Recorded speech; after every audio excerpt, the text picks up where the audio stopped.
Don't touch my wife.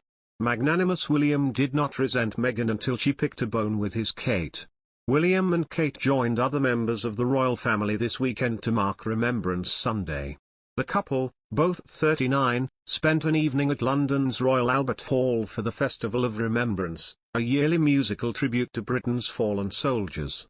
Prince Charles and Camilla, Duchess of Cornwall, were in attendance, as well as a string of other members of the inner circle of the firm. The next day, William and Kate gathered in Whitehall to remember the UK's war dead at the Cenotaph. Kate appeared on a balcony of the Foreign and Commonwealth Office, standing in the Queen's place after the monarch was unable to attend due to a sprained back, according to a statement from Buckingham Palace. Also not in attendance were Meghan Markle and Prince Harry, who currently reside in California. It is unclear when or if the pair might return home, with Harry's last meeting with his family in July of this year. The pair endured a momentous fallout from the royal family after deciding to relinquish their royal duties and move to North America last year in what was quickly dubbed Megxit. While royal commentators have struggled to pinpoint a single event which forced the pair's hands, many have claimed that a series of episodes snowballed and led to the departure. One was the so-called feud that allegedly unfolded between Meghan and Kate, which was later rubbished. Much was said of the alleged feud, when the duchesses were pitted against each other, after a 2018 Telegraph report which claimed Meghan made Kate cry over flower girl dresses. Meghan famously went on to claim to Oprah Winfrey that the reverse had happened. A story later run by The Sun claimed the two got into an explosive row after Meghan was rude to a member of Kate's staff, to which the palace issued a rare denial. Many more stories that were often described as catfight narratives emerged. However, it later emerged that the real feud was between the brothers, not their wives. Speaking during Channel 5's documentary, William and Harry, Princes at War? Earlier this year, royal author Katie Nicholl claimed that William was infuriated that Kate's name had been involved in the reports.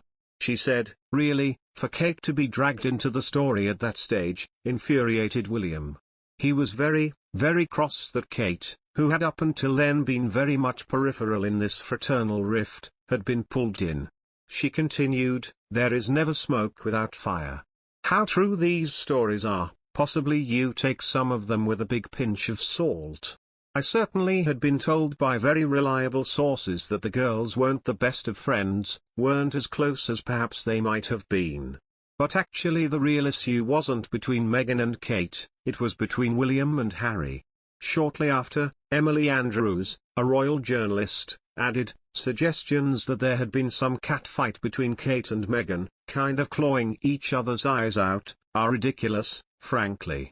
And I think what happened was that William and Harry weren't getting on particularly well, so then inevitably the two women kind of took their husband's side, as you would." Meanwhile, at the event at the Royal Albert Hall, Kate, along with the other women attendees, all wore black, while the men wore suits decorated in their military medals. This year's event was particularly special as it marked the centenary of the Royal British Legion. The festival reflected on the different ways the charity has supported the armed forces community.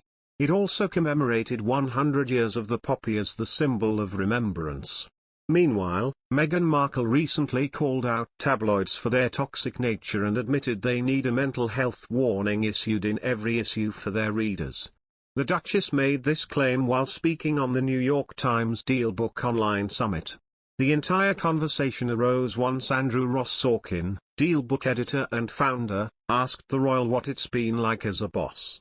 In response, the royal admitted, "Well, first I would urge you not to read tabloids because I don't think that that's healthy for anyone."